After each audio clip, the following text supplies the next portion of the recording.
We don't talk about business if we're going with family, which is not going out with family. But if we're on our own, it'll bleed into our conversation eventually. And then because it's part of our purpose and our passion. So yes, it does bleed into our conversation when we have alone time out there.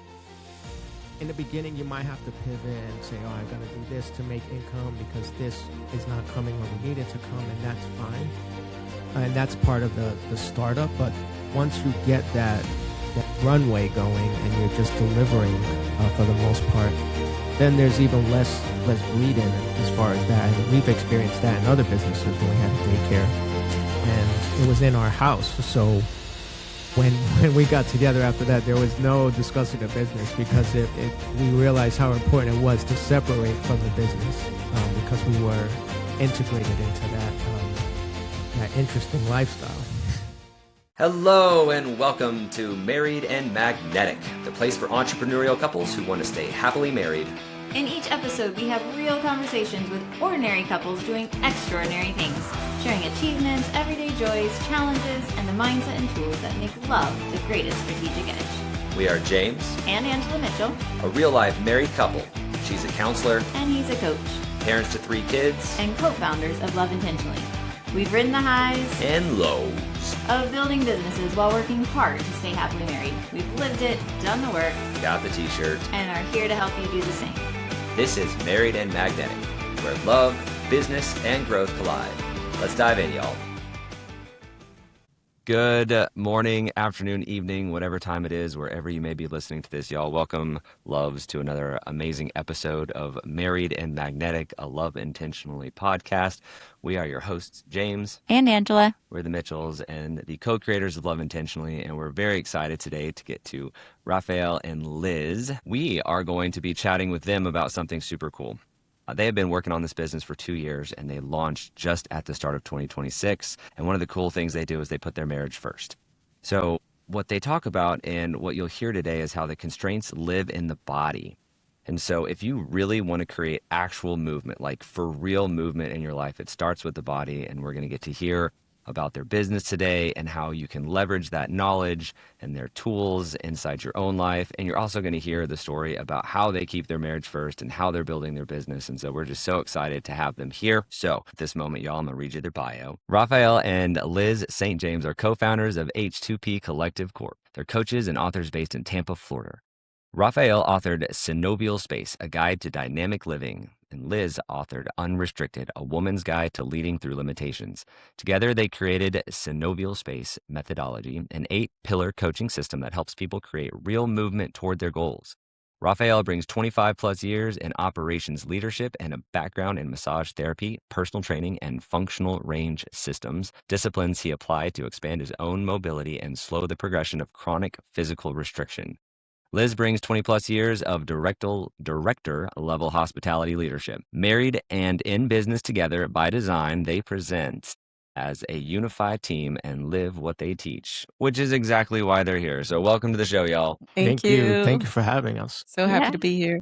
Awesome. We're excited to have you. We, turns out, really like talking to couples that are prioritizing their marriage while building their business. That's the whole shtick we have over here. So you are perfect. You're in the right place. Nobody ever started a business with their spouse to lose their spouse in the process of it, I'm pretty sure. No. Unfortunately, Right. It happens. But yeah. Hope not. Yeah. Awesome. So we read your bio, so we know a little bit, but tell us really what was the decision, the impetus to decide to go into business together? Well, I think that was probably the easier option for us. We've been in business a couple of times in the past. We've had our own daycare. We've done a couple of other businesses, and then we always gravitated back to hospitality and service-oriented management roles. And I guess when we did our move to California and we were living in California after moving from New York City, we really felt like we needed to explore all of our options together. How can we build something together and utilize all of our life experiences in this one business instead of just being segmented in our individual professional roles? And Liz was always telling me that I'm coaching when I was in massage and training, which was true. So I really started to cultivate my life story, which is what she's always pressing me to do, to create my story. And in creating my story, I created the foundation of what H2P Collective is from a science level. Liz brought her expertise to what H2P is as well. And it just seemed like the right thing to do for us when we decided to relocate from California to Florida. What's important to know is that we met while at work in a hotel over 20 years ago. So we were working together and we knew just even on the friendship level that we had that bond and we worked well together from that time. So it only made sense to come together in our strengths and form H2P Collective. So yeah, what was important to you two about actually working together and giving this a full measure? Wanting to spend more time together strategically rather than just waiting for the days that you're off on a regular role. I think. Yeah. And in hospitality leadership, I did not have definitive days off. So it was a little bit difficult to be able to plan accordingly. We would take it on a week-to-week basis, depending on how busy the resort was at the time, as well as long hours, minimum 10-hour days. And that's not including commutes. So we were missing that piece. Yes, we were in love, but we didn't really get to spend quality time with each other as much as we really wanted to. So that was really like, what could we do together to be able to spend time with each other and make money and make a difference in the world? So, And in terms of quality time, do you view the process of working together in business to be quality time, or does that sometimes just fall into the quantity category?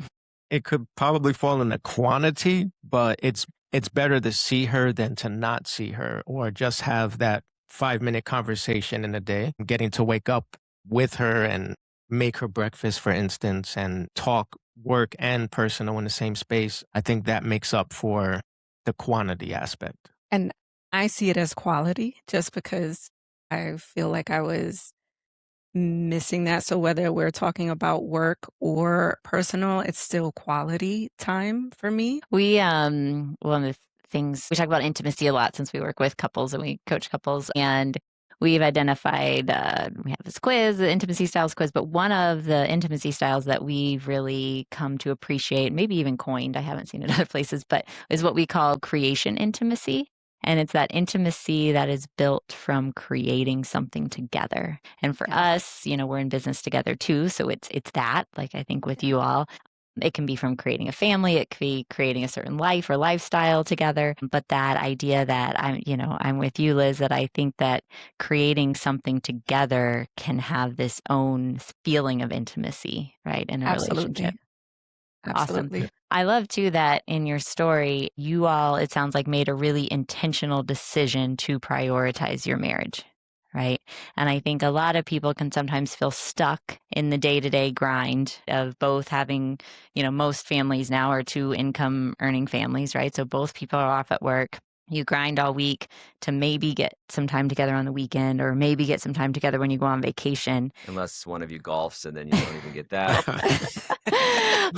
Or you decide to have a bunch of kids like we did, right? Like anyway, but there's this like grind and then the marriage ends up really taking a back seat. And I think that's really normal for a lot of people. And I love that you all basically decided we're not willing to do that anymore. What can we do?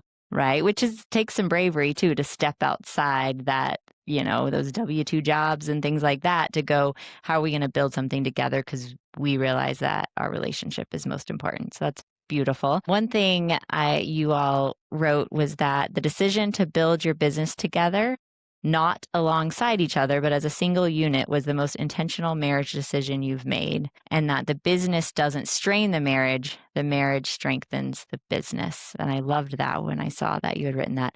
Can you tell us a little bit about that, about how you really view marriage as strengthening your business rather than straining? Well, I guess because the business is stemming from the relationship, even though some of the core aspects of the business stems from my physical reality growing up. The totality of it really stems from our relationship together and our insights and our peculiarities together and the strengths and the weaknesses. So it really does stem from the relationship first and our skill sets as well, knowing each other's skills and our weaknesses, both professionally and personally. I think it was just a manifestation of the relationship. Also having that understanding that we are two unique individuals. However, together we are a force and we are a foundation, and it's through the love that we share consistently. I think about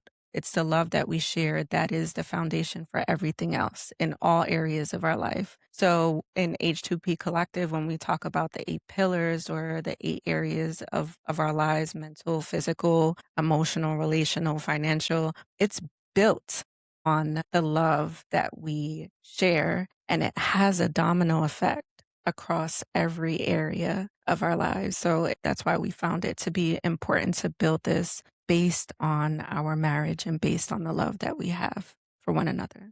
And I always tell people, just to interject there too, I tell my kids, me and your mother come first, because when you guys leave the house, we're going to be left with each other. And we need to be strong now, not when you guys leave, because we might not be a strong unit if we wait for you both to leave, if you ever leave. Fingers crossed. Yeah, awesome. Same thing. I've probably told this story on the podcast in a previous episode, but there was a moment when our middle was about 3 and we were going to go on a date, and she had her like favorite babysitter that was coming, but the babysitter was going to have to put her to bed, which she did not like. She wanted us to put her to bed. And I like got down on her level and I was like, do you know some people live in houses where like their parents fight a lot and they're not happy, they're grumpy.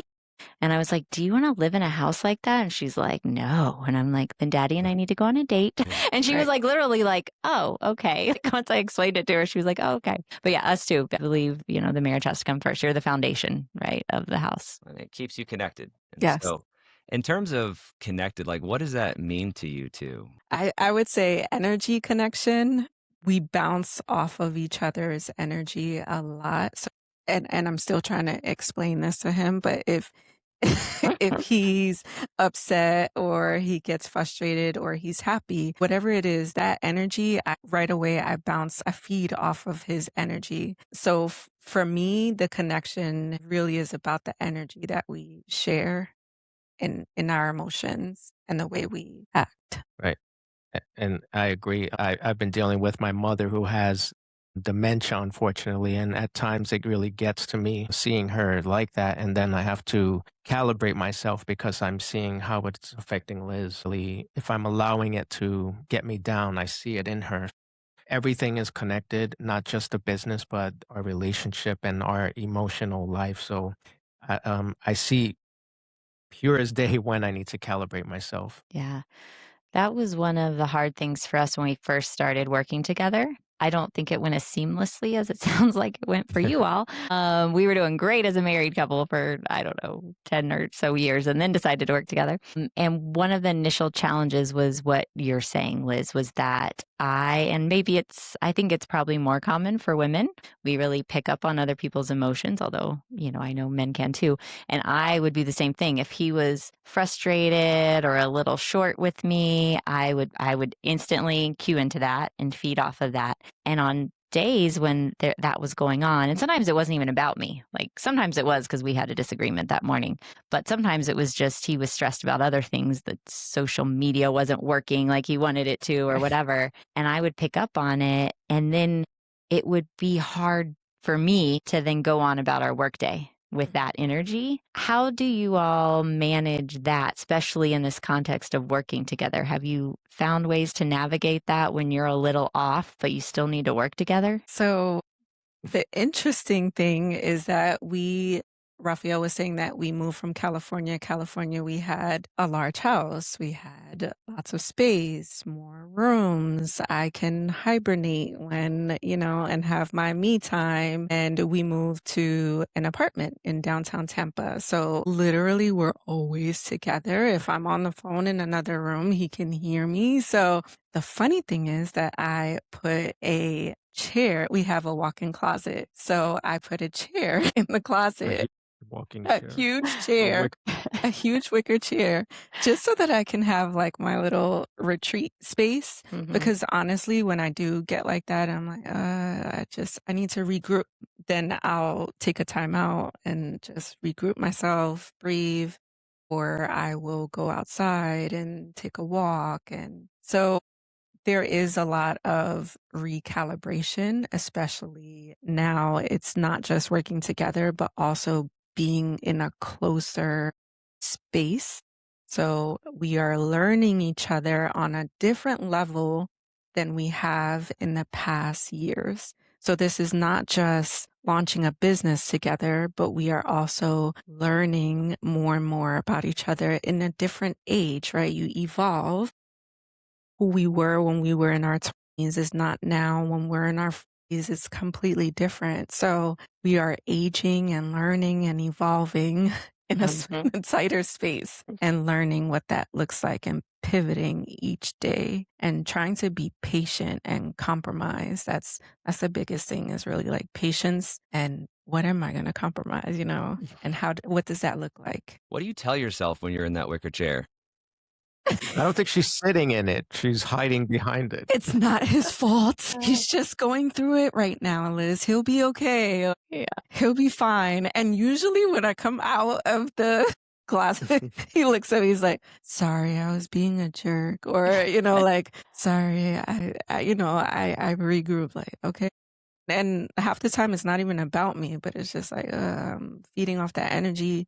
We have work to do. Most of the time, it's not about you. It's the pressures that, and I'm going to say stereotypical man has these pressures based on how we grew up in society and what we're expected to do as men. So there is pressure there. And sometimes I do take that on my shoulders and I do get short. But I always notice when I'm short, when she's sitting in the room, then I'm like, okay, I need to get a hold of myself. What do you tell yourself in that moment, Raphael? That I need to go to the gym. That's seriously, I go to the gym, we take a walk, and we change the subject, and then we come back to it and say, why did we get there? I think we've grown in our relationship to be able to really discuss why we are where we are and why we had the disagreement, and then just keep it moving and calibrate with our love. Sometimes I have to tell him, okay, well, I need you to take your entrepreneurial hat off and put your husband hat on so that we can discuss this. Like, we have to put on different hats because you were not nice in that moment. Right. Because I could be like the cubicle John Wick. I could be there for 7 days nonstop. I love that. And I think it shows, both some personal and relationship maturity that you all know. I think what can happen earlier in relationships is, this kind of almost like codependency where it's like, I need us to be okay for me to be okay. And so I like what I would do earlier on is I would want to talk about it with James because I didn't like being in an argument or being disconnected. So I'd want to push through and work through it as fast as it could. And he's like, no, he needed a chair. He needed a chair to go to. And, and so I think over the years we've realized, and it sounds like you all too, that we need to we have our own tools and ours are a little different than each other's, but to regulate ourselves. And then we can come back and actually discuss it from a much calmer and kinder place. Sounds like the frustration can come up around the business, but then that starts to affect the way that your relationship feels in the marriage. And so that's like the challenging piece, is that this isn't about our marriage, but now it is, Right. And so let's go deal with that, and then we can get back into our business. Yeah. Right. Exactly. Definitely. Especially when you're just launching a business, all of the different hats you have to wear, the things that you might not want to be doing, such as technical things to fix some technical glitch that takes hours and hours. We'd rather be focusing on the nitty gritty of why we formed this business. But sometimes entrepreneurism isn't like that. And those times can get frustrating if you're not balancing yourself. And like I said, exercise is definitely one way that we go to the gym. We exercise even if we're not talking during the session.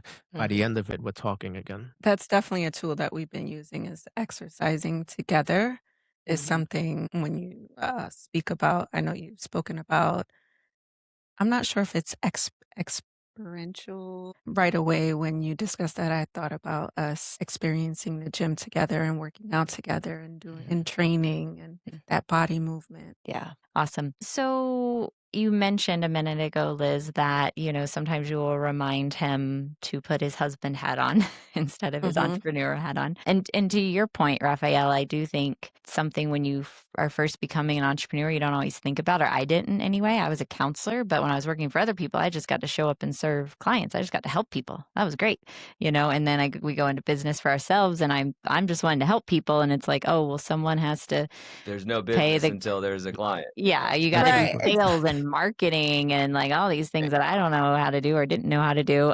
And so there's all these extra pressures, right? And sometimes those just for me, they can just fill your brain, right? The to-do list is always going on, oh, I need to send that person that email, or I need to follow up on that. And it can bleed into the relationship time, right? And the husband-wife time. So what else other than reminding each other, hey, can you put on your spouse hat right now? How do you separate the business from your relationship or have boundaries so you're not just always consumed by the business? Put calendar invites on his on our shared calendar. Like, we're going to do this. We're going here together. He's like, oh, okay. And then he'll get the reminder, because if not, then it'll be that business mindset. Hey, hello, Right. we have to do something. She's really great at that. In my calendar, especially with multicolored events and tasks. All of his events are brown and mine's are pink and purple and blue. Like Lily Paluzzo, like the picture on the wall behind us. Awesome. So we have a that's very how we have colorful to calendar too.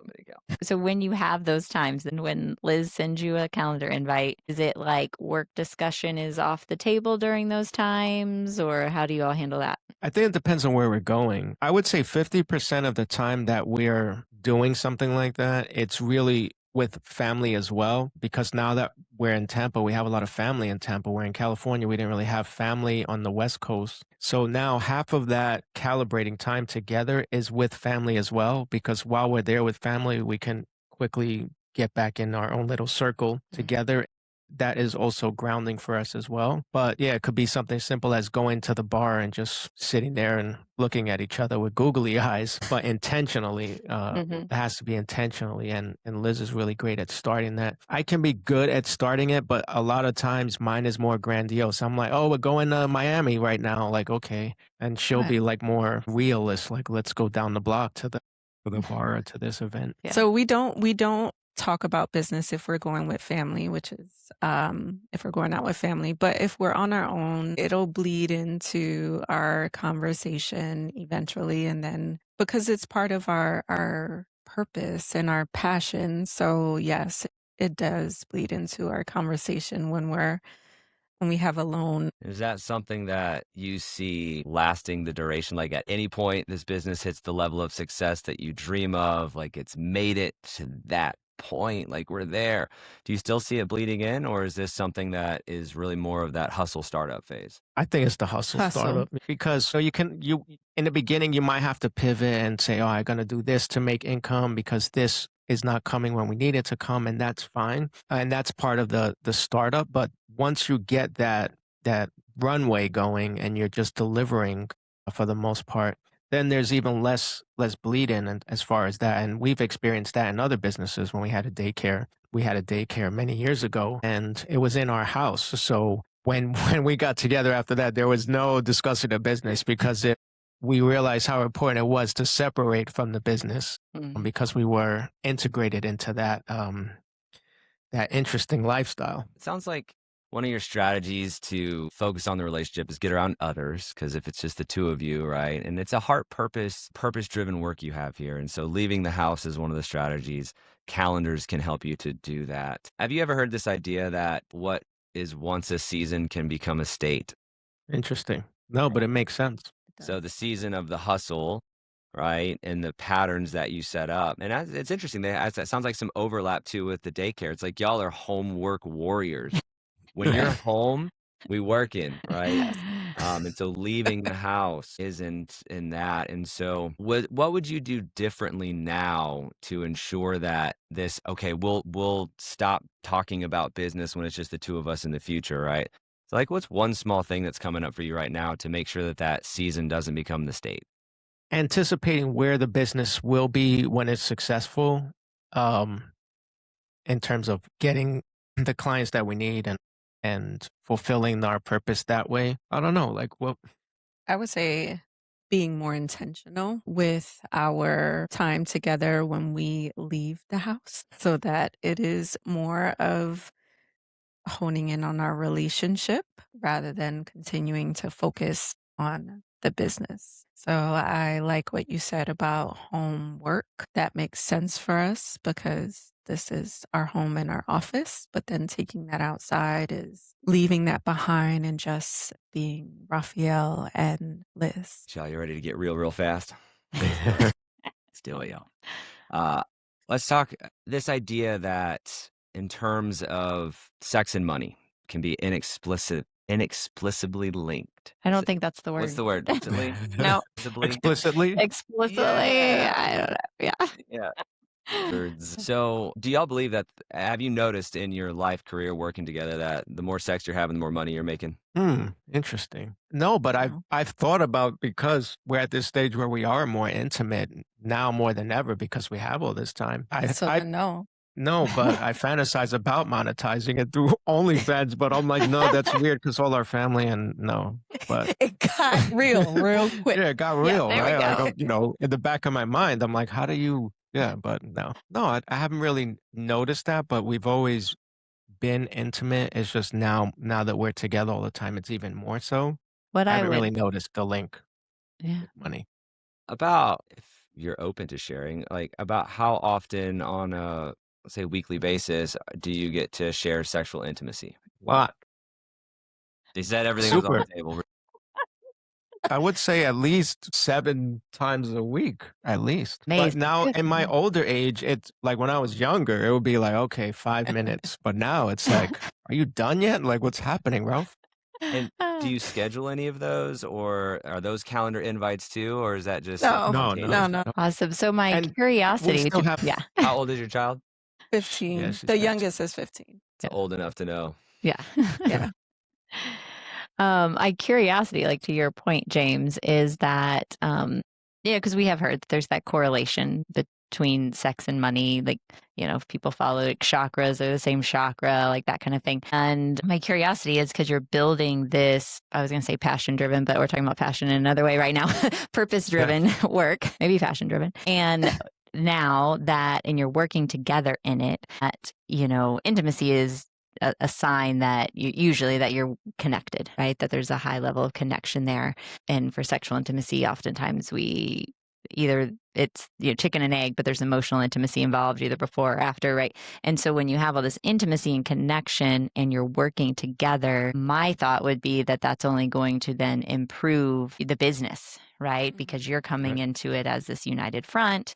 I also think that it can create this kind of magnetic energy that will like attract people and clients to you, right? Because they just see you've got this glow about you, right? And so, yeah, my curiosity will be does that level of connection that you all are experiencing right now in intimacy help propel your business forward? Because I think it will.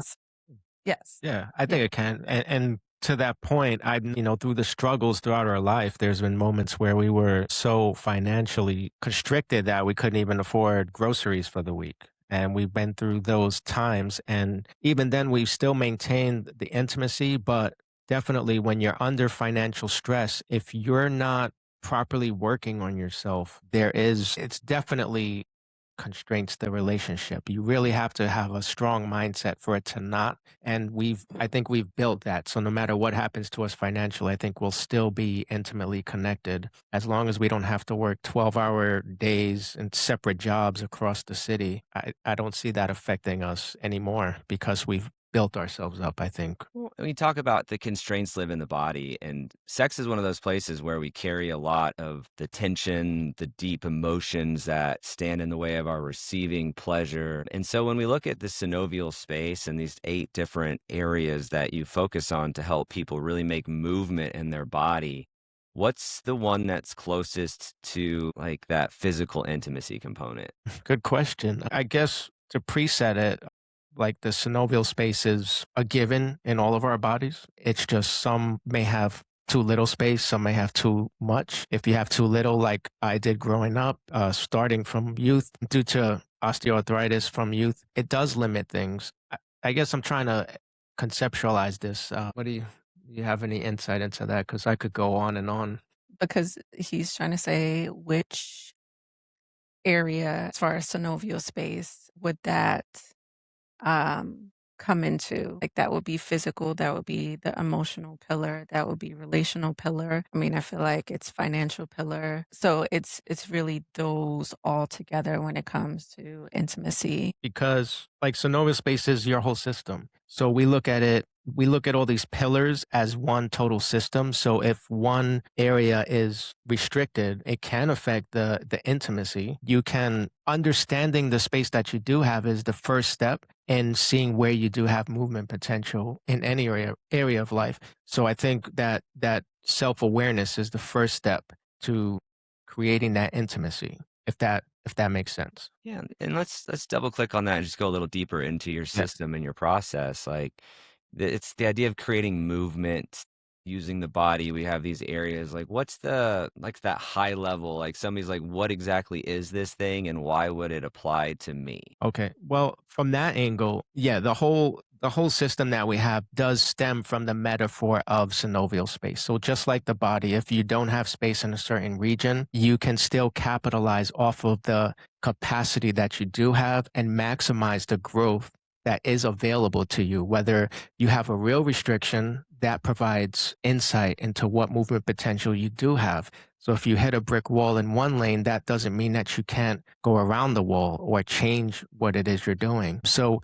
in order to find the most movement potential in this whole system, you do find the capacity that you do have, and then you see which area that you need to work on to have the largest impact over your whole system. So you're mentioning it from the intimacy level, which is the physical body. And I guess in order to bring that to the surface, I'll give you an example from our life, and it's really personal, but I'll share it. Before I started going into the functional range systems, which is for me like the gold standard of trying to improve your mobility. And for me, because I had osteoarthritis, I didn't really have a lot of mobility in certain areas until I really assessed what my abilities were. And some of those constraints that I had did affect our intimacy because I couldn't get into certain positions physically. But once I was able to assess why and to really know from a joint by joint level where I do or don't have movement potential, then I was able to hone in on that knowledge and focus on those key areas that could open up the largest ripple effect. And for me, it was my hips. I had osteoarthritis in my hips since I was a child, and that limited a lot of mobility. But when I started working on external, internal rotation of the hips, that opens up a huge range of movement potential. And from that knowledge is where I kind of took that metaphor and applied it to personal development, if that makes sense. Yeah. So who's kind of your ideal client? Like what are the people that you work really well with, that you can be really helpful for? Like who out there listening might benefit from your services? I would say the person that says, I can't do this, or I'm trying to do this, but I can't.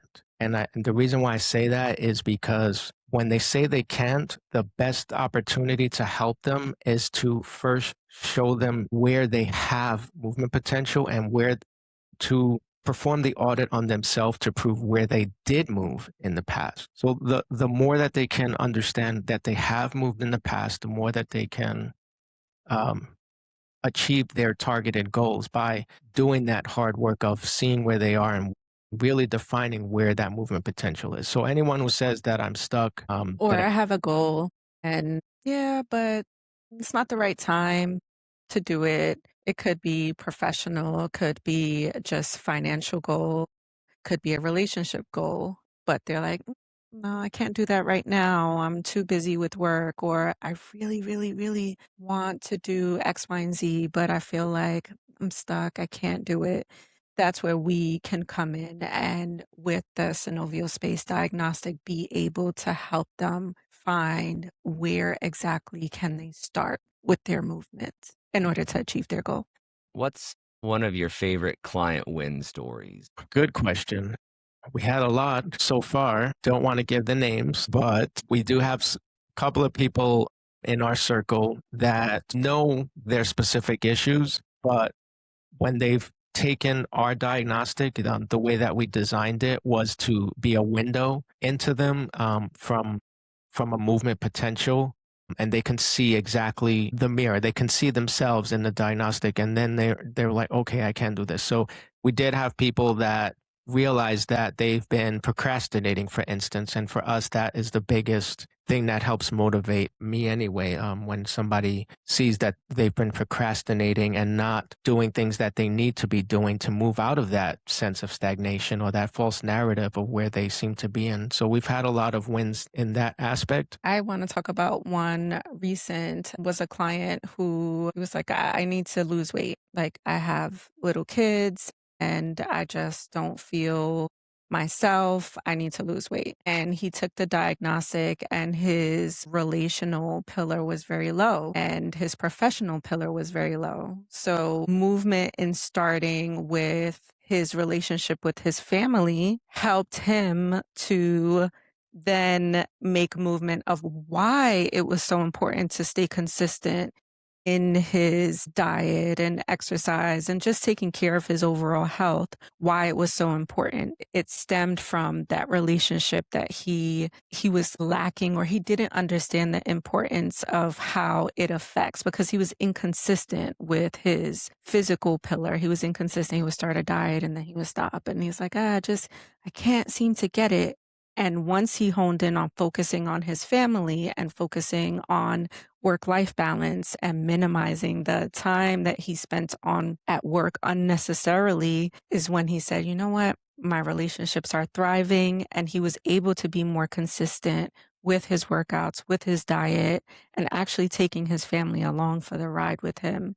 And he has not just lost a lot of weight, but his relationships have strengthened with his family, and they can tell, they can see, and they're along with him. So he is more consistent with his physical pillar right now, which is great. Wow. So he came to you like wanting to do better in his physical appearance, his workout, and ultimately the pillar of his relationships was the thing holding him back from being able to be successful there. And so it's like you come in like this is the symptom, but then here's the root is what you're helping people get down to.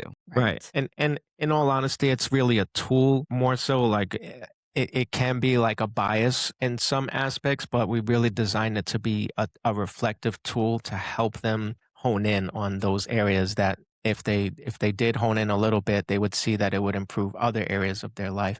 And the gentleman that she's talking about, we barely worked with him. He really just did the diagnostic, and it opened his own eyes to run on his own for the most part. And that was the great thing, that we didn't have to like put a collar around his neck and say, you're doing it our way. No, because it's his way. He did his own. He wanted to do the work. That's the thing. He Right. wanted to improve. We just gave him the tools and the coaching to be able to get there. And that diagnostic is a 7-day process, correct? No, that the one that we're talking about, that diagnostic is a 12-minute, 24-question assessment that goes through 3 questions per pillar. And it really opens up your lens on what your narratives are and what your self-beliefs are based on what the question set is. And it's a simple way to see where you can focus, which is a little different than coaching. What you're referencing is once they do the diagnostic, we do have self-paced courses. And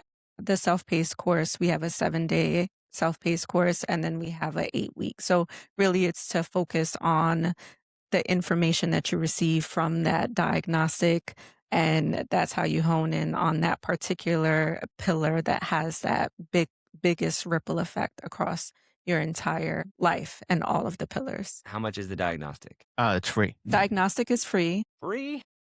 Free. The 7-day course is $97.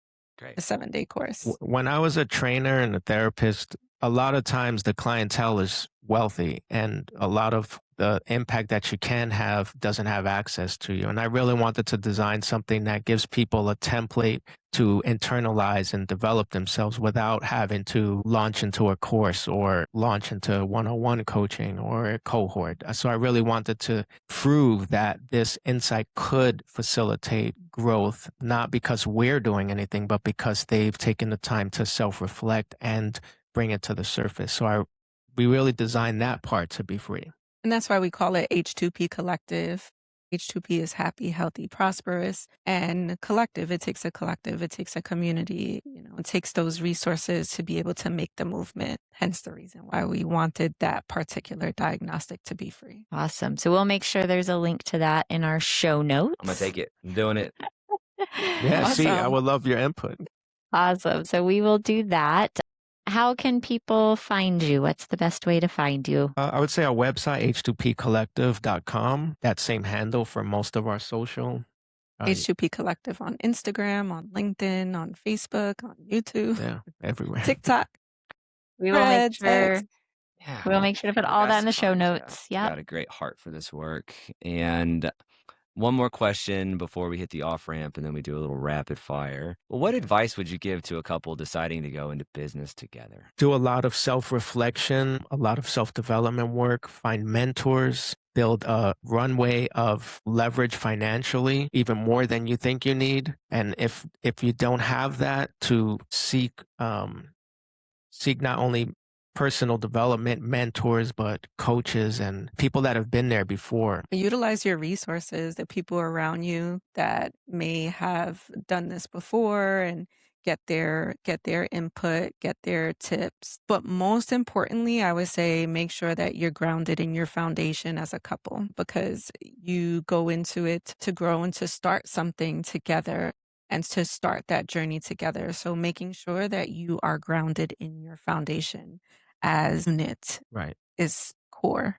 And for men to love your woman, and for women to love your man, and to not go into like, I hate them, and like really love them, because why go into business together unless there is that love? Money is one thing, but it's not everything. You need to really grow something as a unit. And a lot of times, a lot of the youth are not like focused on that. They're like all over the place and not really focused on that, building a unit, building something that's real. And I've been in that mistake a lot in my youth, and I could have been much further in life if I really got grounded and built something real. And it's not weakness to build something real with the person you love. It's actually a strength. Double click and just add the idea to recognize, acknowledge, appreciate, and celebrate the differences that they have, their strengths that are different than yours, and to view them as their superpower and their strength versus the wet blanket or the thing getting in the way of the growth that you're trying to do and would do if they weren't also a decision maker in the process. Absolutely. Awesome. All right. We have a few rapid fire questions for you now to wrap up. The first one is, what do you call each other? What are your pet names? Babes. That's it.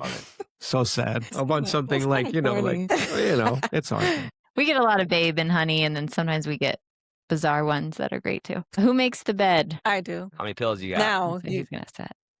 how many pillows? Yeah, on the bed. 5. Okay. I think we're at 8. I don't know. He counted. I have a bunch of decorative pillows. I only need one. What's your favorite snack? Protein shakes, sadly. Cheesecake. Like regular or like Oreo or just any cheesecake? I like the ones that have the fruit, so like cherries or strawberries, but key lime. I'm not sure if you had the key lime cheesecake before. So good. A little more common in Florida, but if Raphael comes home with some like fruity cheesecake, like we're good to go. Yes. Cheesecake Factory, anything. All right. Last one is, who apologizes first after an argument? Me. Is this going to start an argument? No, it just fits you. It's her. Okay. Nice. Awesome, y'all. Well, it has been a delight to have you here. Thank you for sharing your wisdom. Thank you for answering James' inappropriate questions. We just really appreciate you all and learning about the important work you're doing.